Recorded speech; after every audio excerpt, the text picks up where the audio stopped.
Alright. Alright guys, my potential car just pulled up.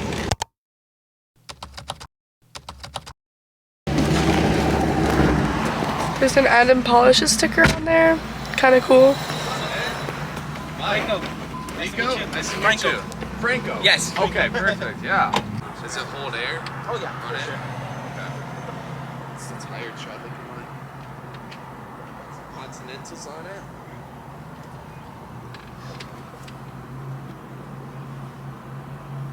Just some little bit of paint.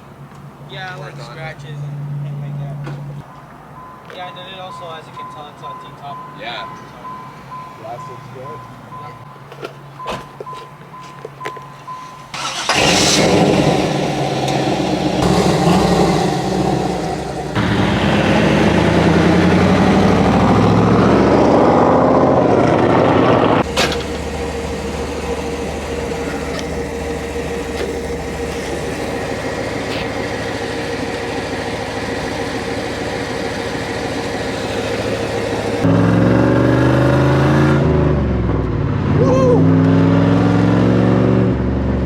This is a lot different than an M4. We got the Colorado mountains right next to me, a nice sunset, and we got the classic 1990s T-tops. Look at these T-tops. And not only that, but we got a 6-speed manual transmission with an American V8. Ooh. This thing's a little noisy. Well, as you guys just saw, that was me when I first bought my car to flip. That was about a month ago. Right now, I no longer own that car. I sold it. I learned a couple things, and yeah, kind of want to share my experience flipping my first car because, yeah, it was definitely, it was interesting, it was fun, it was really exciting. And yeah, I'll tell you guys how much money I made, so let's get into it. So a couple months ago, I would have never been able to flip a car because I had a BMW M4 and that car was pretty expensive and it was kind of holding me down a little bit. Well, I sold my M4 and I was able to use the funds that day, which was a bunch of cash, and go straight to a Facebook Marketplace listing for a 1996 Firebird Trans Am. And yeah, I sold my M4. A few hours later, I bought a Trans Am.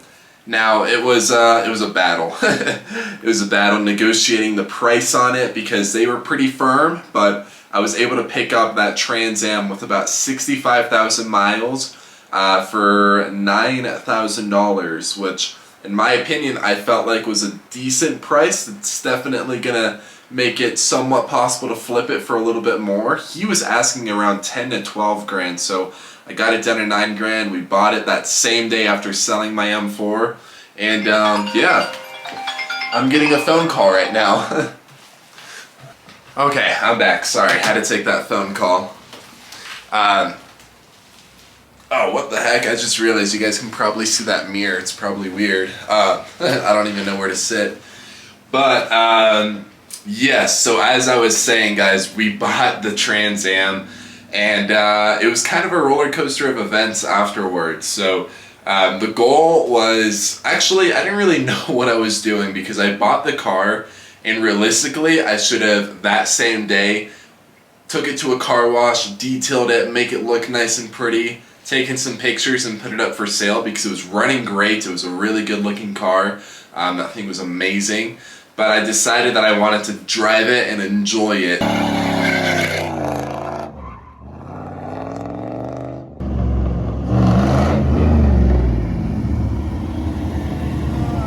So I kept it for about a month before putting it up for sale.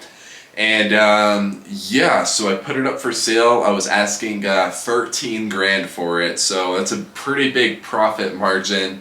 I did get the car registered. It was like 50 bucks. It was so cheap.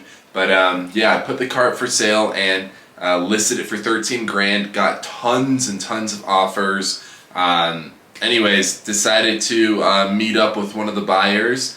And when I went to meet up with that buyer, the the car did not start.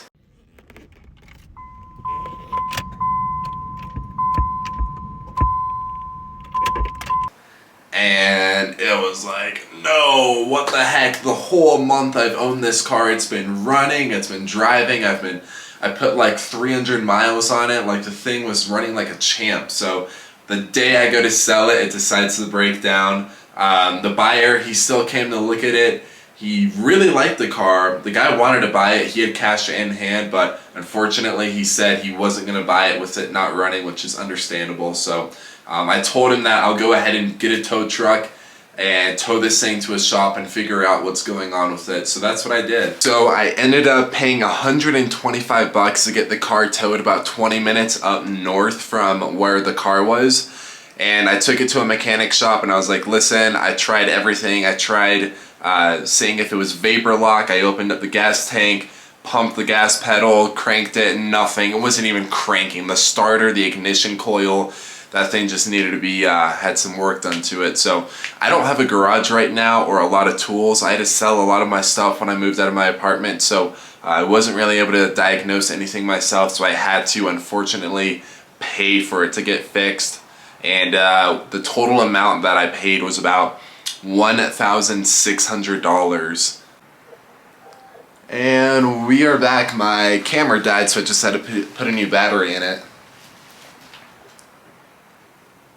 Let me fix that angle. Okay. So the mechanic shop had the car for about 3 days. While it was in the shop, I saw in the news that a Come and Go gas station that I filled up the car at accidentally put like tons of gallons of diesel on one of their gas pumps. It happened to be the gas station that I filled up at the day that the car stopped running. So I was like, okay, I told the mechanic, I'm like, can you test the gas? Like, make sure there's no diesel in this thing, because literally I was just told that the day I gassed up, Come and Go accidentally put diesel in their pump. So I want to make sure I wasn't running off of diesel.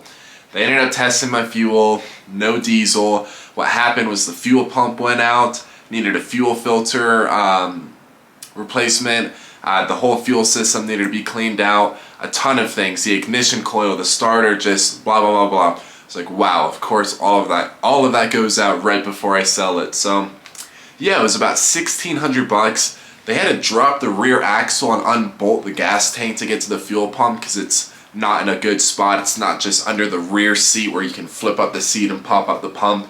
It's a mess on that car. So anyways, we got the car running like a champ. Later that day, after picking it up from the mechanic shop, I actually was able to meet up with that buyer. And I told the buyer, I was like, listen, I just got the whole thing fixed up. I know last time you saw it wasn't running. It's running like a champ now. So you want to take a second look at it? And he ended up saying yes, but he didn't have a ride. So I had to drive about an hour to his house.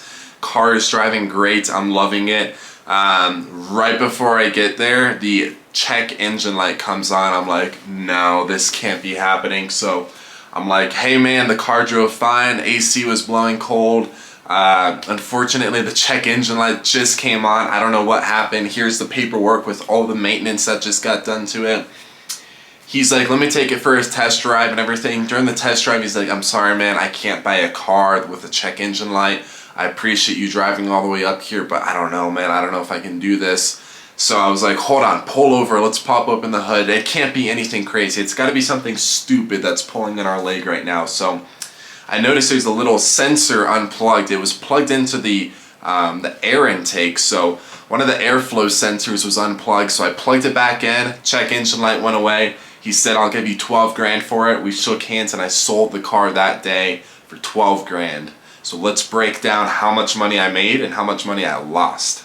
Alright guys, so we are going to hop on my computer and yeah, go ahead and calculate the numbers real fast.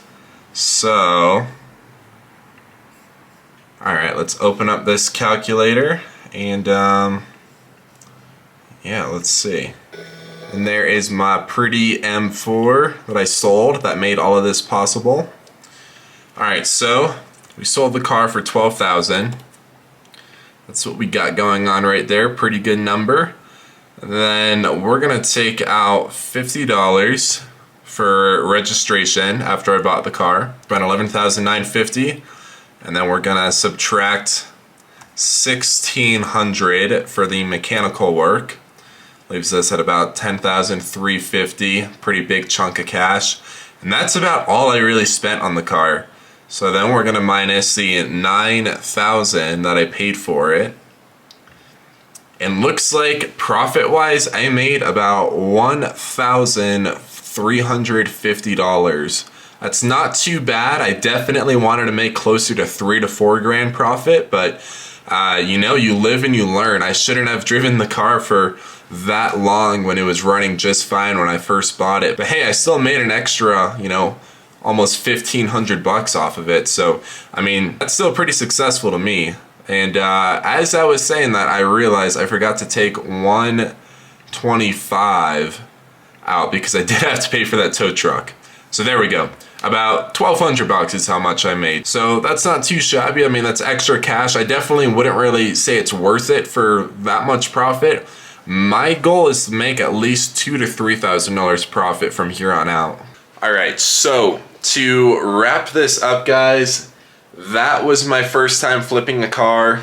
Definitely had some hiccups that I wish I didn't have to deal with, but oh well, you live and you learn. That was super exciting. I do have all of this cash I made off of the Trans Am, so I am currently documenting my next flip. So I'm documenting how I'm searching for it. I did a lot of research. I'm learning more and more tactics of how to properly purchase, advertise, and sell a car to make money. So let's see how this goes. Hopefully you guys find it a little bit entertaining. I like showing you guys how to make money because, you know, that's kind of a big part of my life right now, is learning new ways to make money outside of your 9 to 5 job. So that's what automotive therapy is all about. Doing this kind of stuff is fun. We like it. Anything car related, I'm all about it. So that is all I have for this video.